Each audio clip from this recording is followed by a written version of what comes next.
The cold barrel of a gun pressed against Eleanor Carter's temple. But it was not the weapon that terrified her most. It was the hollow feeling inside that had been growing since Thomas abandoned her at the altar 3 months ago. She stood in the dusty street of Silvercreek, Colorado, 1878, facing down a desperate outlaw who had just robbed the general store where she worked. "I ain't afraid to die," she whispered, surprised by her own voice. The outlaw's hand trembled, his eyes widening at her calm acceptance. Before he could respond, a whistling sound cut through the air, followed by the crack of a whip that coiled around the man's wrist. He screamed, dropping the gun as a tall figure on horseback emerged from the haze of dust. "I suggest you reconsider your plans for the day," said the rider, his voice deep and steady as the mountains that surrounded the town. The outlaw clutched his wrist, backing away before turning to run. Eleanor watched him disappear down the street, her knees finally giving way as she collapsed onto the wooden sidewalk. The rider dismounted in one fluid motion, his spurs jingling as his boots hit the dirt. When he knelt beside her, she found herself looking into eyes the color of a summer storm, gray with hints of blue that seemed to shift in the sunlight. "Are you hurt, miss?" he asked, offering his hand. Eleanor shook her head, allowing him to help her to her feet. "Not physically." "I'm Adam Kendrick," he said, releasing her hand once she was steady. "Just passing through." Eleanor studied him, tall and broad-shouldered, with a weathered face that spoke of years under the sun. His dark hair curled slightly beneath his hat, and despite the layer of trail dust on his clothes, there was something undeniably dignified about him. "Eleanor Carter," she replied. "Thank you for your help, Mr. Kendrick." "Just doing what needed doing," he said, tipping his hat. "Nothing more." She watched as he retrieved his horse, a magnificent chestnut stallion that stood patiently nearby. "You're quite skilled with that whip." A half smile crossed his face. "Spent time working cattle drives from Texas to Kansas. You learn a few tricks." Mr. Grayson, the store owner, burst through the door, his face flushed. "Eleanor, are you all right? Someone said there was trouble." "I'm fine, thanks to Mr. Kendrick," she said, gesturing toward Adam. Grayson pumped Adam's hand vigorously. "We're mighty grateful, sir. You must let me offer you a meal in a room at the hotel on me." Adam looked as though he might refuse, but his eyes flickered briefly to Eleanor.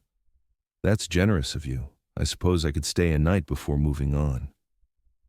Eleanor returned to work, trying to focus on restocking shelves and helping customers, but her mind kept drifting to the stranger. There was something about him, a quiet strength, an air of mystery that intrigued her. When her shift ended, she found herself walking slowly past the hotel, wondering if she might catch a glimpse of him again. "Miss Carter." She turned to find Adam leaning against a post outside the hotel, watching her with those storm-colored eyes. "Mr. Kendrick," she acknowledged, feeling heat rise to her cheeks at being caught. "I was just taking the long way home." "Would you allow me to walk with you?" he asked, straightening. "These streets proved dangerous earlier today." They walked in comfortable silence for a moment before Eleanor spoke. "You said you're passing through. Where are you headed?" "California eventually," he replied. "I've been wandering a while now, taking work where I can find it." "Running from something or toward something?" she asked boldly. He glanced at her, surprise evident in his expression. "Both, maybe. Lost my ranch in Texas to drought and debt. Thought I'd try my luck in gold country." They reached the small cottage at the edge of town where Eleanor lived alone. "This is me," she said, stopping at the gate. "Miss Carter," Adam said, hesitating, "I wonder if you might join me for supper tomorrow." "As a thank you for showing me around town?" Eleanor smiled. "I don't recall showing you around town, Mr. Kendrick." "Well, there's the problem right there," he replied, a smile warming his usually serious face. "Someone ought to." The following day passed in a blur for Eleanor. She found herself counting the hours until evening, a feeling she hadn't experienced since before Thomas. The memory of her former fiancé stung less sharply than usual, like an old wound finally beginning to heal. Adam was waiting outside the hotel when she arrived, hat in hand. He'd clearly bathed and shaved, his dark hair still damp at the temples. He wore a clean shirt beneath his vest, and his boots had been polished. "You clean up well, Mr. Kendrick," she said by way of greeting. "As do you, Miss Carter," he replied, his eyes taking in her simple blue dress. "Though I suspect you're always this lovely."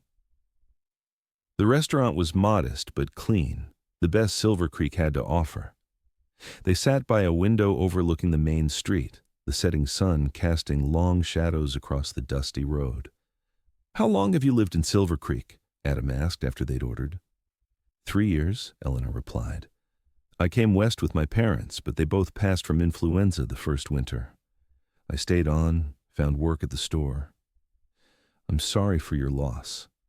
Eleanor nodded, appreciating that he didn't offer empty platitudes. "What about your family?" "None to speak of," Adam said. "My mother died when I was young. My father taught me ranching, then died in a stampede when I was 19. Been on my own since." "It shapes you, doesn't it? Loss."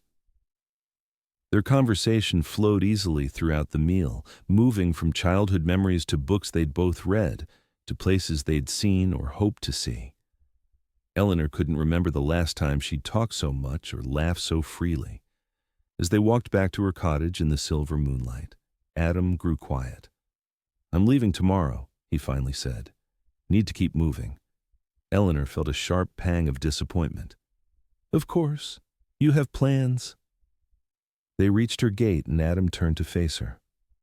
"I've enjoyed this evening more than any in recent memory, Miss Carter." "Eleanor," she corrected softly, "after saving my life, I think you've earned the right to use my given name." "Eleanor," he repeated, the words sounding different in his deep voice. "I wish circumstances were different." Before she could respond, he tipped his hat and walked away, his tall figure disappearing into the night. Eleanor slept poorly, dreaming of roads leading away from Silvercreek, of chances not taken. By morning, she'd convinced herself it was for the best. Adam Kendrick was a drifter, a man with no roots and no desire to plant any. She had already made one mistake with Thomas. She wouldn't make another. She arrived at the store earlier than usual, hoping work would distract her. The town was just waking up, shopkeepers sweeping their storefronts, the blacksmith stoking his forge for the day's work. The sound of hoofbeats drew her attention, and she looked up to see Adam riding slowly down the main street, his belongings packed behind the saddle. He halted in front of the store, his eyes finding hers through the window. Eleanor stepped outside, arms crossed protectively across her chest. "Safe travels, Mr. Kendrick." "Adam," he corrected with a small smile. "After saving your life, I think I've earned the right." The echo of her words from the previous night brought an unwilling smile to her lips. "Adam, then." He hesitated, then reached into his saddlebag and pulled out a small book. "I want you to have this." She took it, a collection of poetry by Walt Whitman. "I can't accept this." "Please," he insisted. "It's been a good companion on lonely trails." Their fingers brushed as she took the book, and Eleanor felt that simple touch like electricity through her body. "Thank you." He nodded once, then turned his horse. Eleanor watched him ride away, the dust settling behind him as he disappeared from view. Only then did she open the book, discovering a folded piece of paper inside.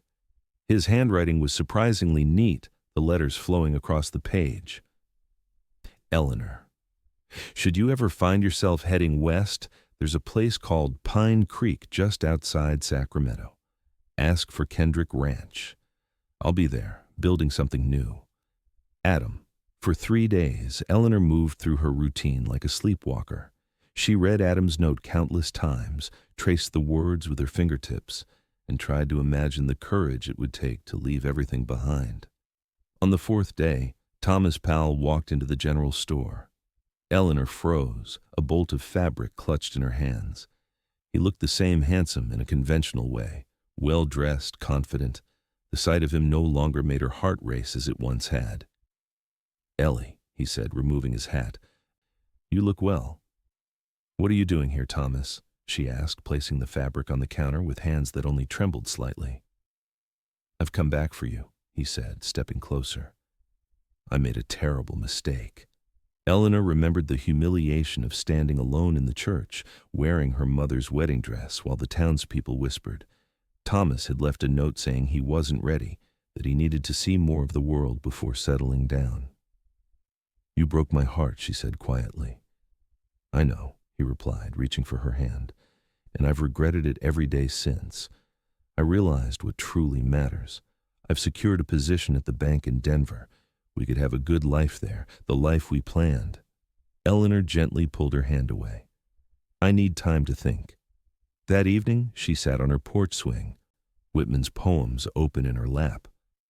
Thomas's return should have been everything she had wished for in those first dark weeks after he left. Instead, it felt like an unwelcome disruption to thoughts that had been increasingly focused westward.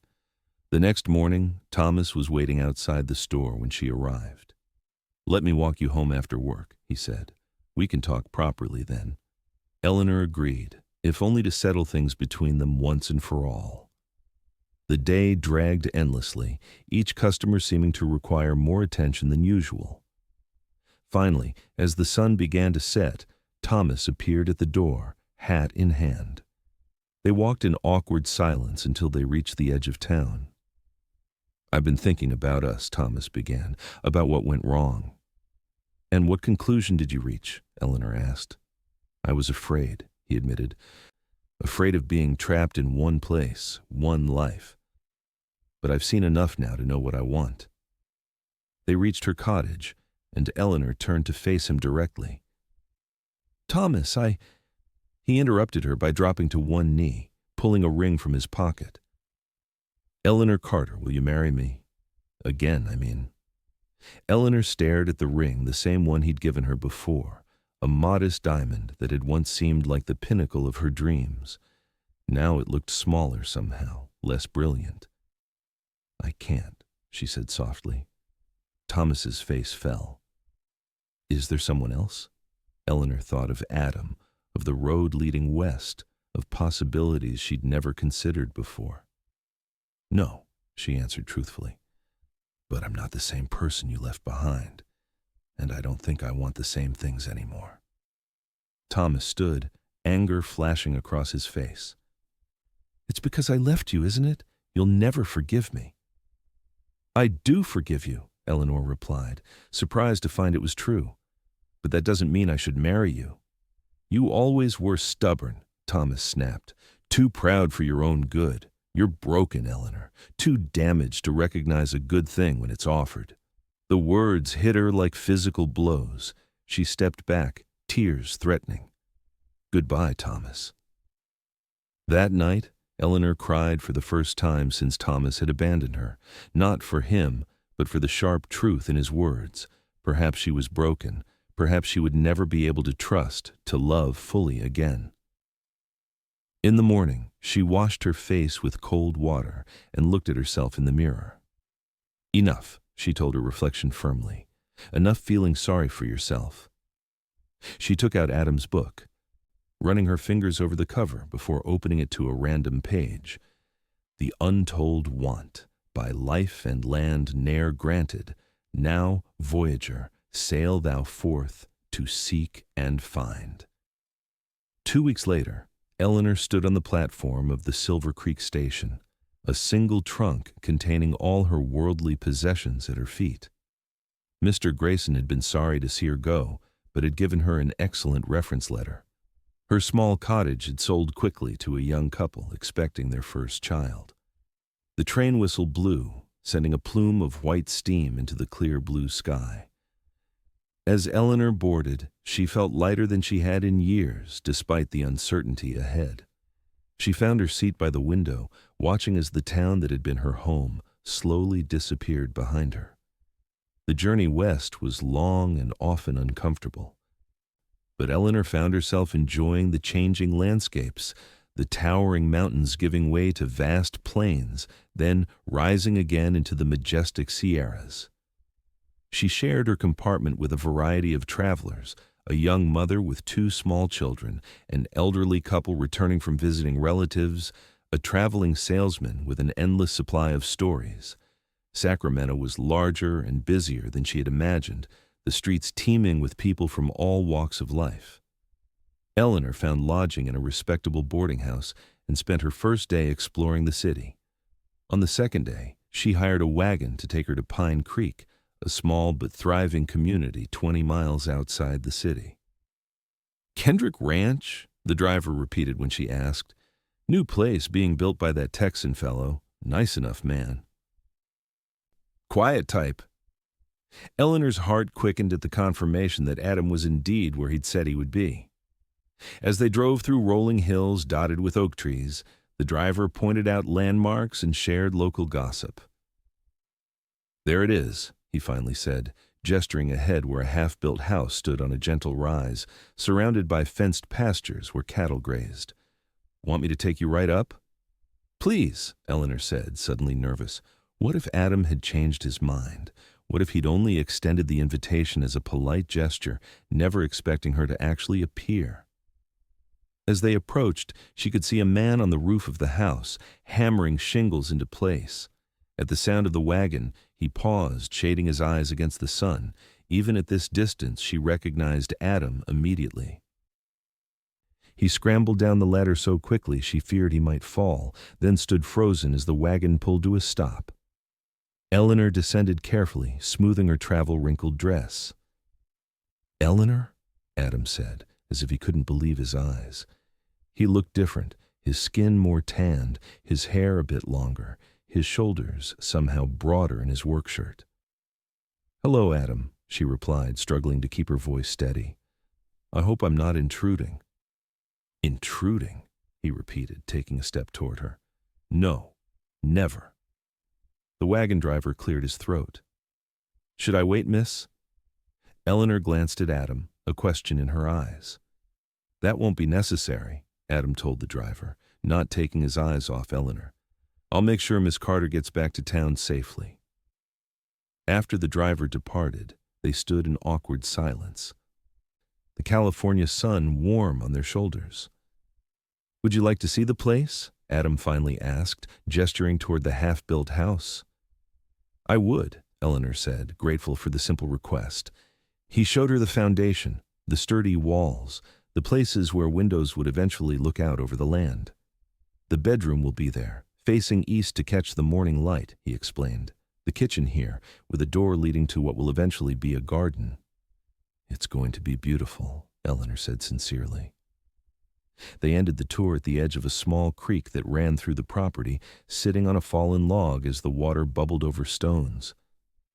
"Why did you come, Eleanor?" Adam asked quietly. She looked down at her hands, gathering her courage. "Because I couldn't stay where I was, and this was the only other place I knew to go." "What happened?" She told him about Thomas's return, about his proposal, about the cruel words he'd flung at her. "He said I was broken," she finished, her voice barely above a whisper. "And perhaps he's right. Perhaps I am." Adam was silent for a long moment, watching the water flow past. When he finally spoke, his voice was low but intense. "My father had this old pocket watch. It was beautiful silver with intricate engravings. One day, it stopped working. A local watchmaker told him it was beyond repair, that the mechanism was too damaged. But my father took it to another man, a craftsman who understood that something broken can be made whole again, sometimes in ways that make it even more beautiful than before." He turned to face her fully. "You're not broken, Eleanor. You've been hurt, and that's left its mark. But those marks become part of who you are, part of your strength." "I'm afraid," she admitted. "Afraid to trust, to hope." "I know," Adam said gently. "So am I. I lost everything once. The thought of risking that again." He trailed off, then continued more firmly. "But when I saw you standing there today, I realized some risks are worth taking." Eleanor felt tears welling in her eyes. "I don't know if I can be what you need." Adam reached for her hand, his calloused palm warm against her skin. I don't need you to be anything other than who you are, just as you don't need me to be anything but myself." "And who are you, Adam Kendrick?" she asked softly. "A man building something new," he replied. "A man who hasn't stopped thinking about you since the moment we met. A man who would very much like you to stay if that's what you want too." Eleanor looked at their joined hands, then at the half-built house on the hill, and finally at Adam's face, open and honest and hopeful. "He said I'm broken," she whispered. "Then I'll show you how whole you are," Adam responded, his voice a promise.